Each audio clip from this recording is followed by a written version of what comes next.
One prisoner escapes and it's headline news for 24 hours, but 872 illegal migrants arrive here and it's barely mentioned. What would Labour do to stop the boats, Yvette Cooper? You're the Shadow Home Secretary. Well, I'm extremely concerned that criminal gangs have been allowed to take hold along the channel. We've seen this huge increase in dangerous boat crossings that are undermining our border security and also putting lives at risk. So clearly we need action to stop these dangerous boat crossings, and that's why Labour has set out a 5-point plan which includes much stronger action to go after the criminal gangs, a new cross-border police unit to do that.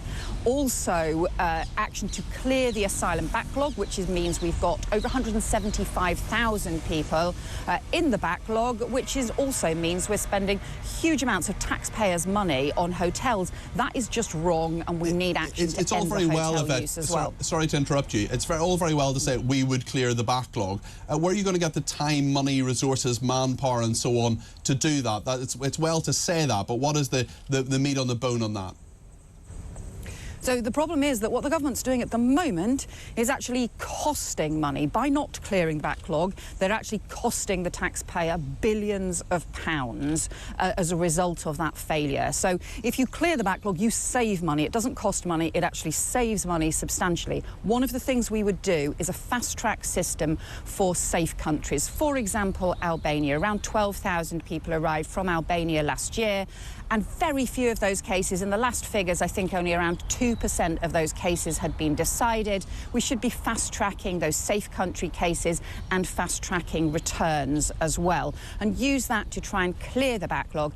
I think people across Britain want to see strong border security and also a fair and effective asylum system, so that the UK does its bit alongside other countries to help those who are fleeing persecution and conflict. At the moment, we haven't got either. We haven't got strong border security because the criminal gangs have been allowed to take hold in the last few years, and we also haven't got a properly functioning asylum system because that is just in chaos as a result of what's happened in these huge long backlogs and the failure to take basic decisions. Rishi Sunak's pledge on this, which he wants to be judged on, is quite simply stop the boats. You've talked a lot about the immigration system, the asylum system and so on, but would you actually stop the boats under a Labour government? Would that three-word pledge be something that Labour could sign up to? Well, I think this is something that everybody should want to end these dangerous boat crossings. Is it possible, though? Everybody should want stronger action on both the criminal gangs and also on sorting out the chaos in the asylum system here in the UK. I think the problem with what Rishi Sunak has done is that, you know, he's made these pledges, then he's claimed that his plan is working, and in fact the opposite has been happening. We've actually seen the backlog go up.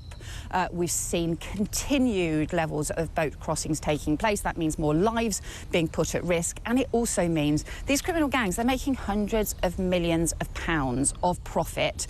That wasn't happening. If you go back 4 or 5 years, it's got massively worse. This is really a Tory boats chaos that they have allowed to grow. We want to see strong action to sort this out and to tackle it, but instead, too often we've just had gimmicks. So we've had, you know, promises that then unravel and gimmicks that then go nowhere instead of just getting a grip.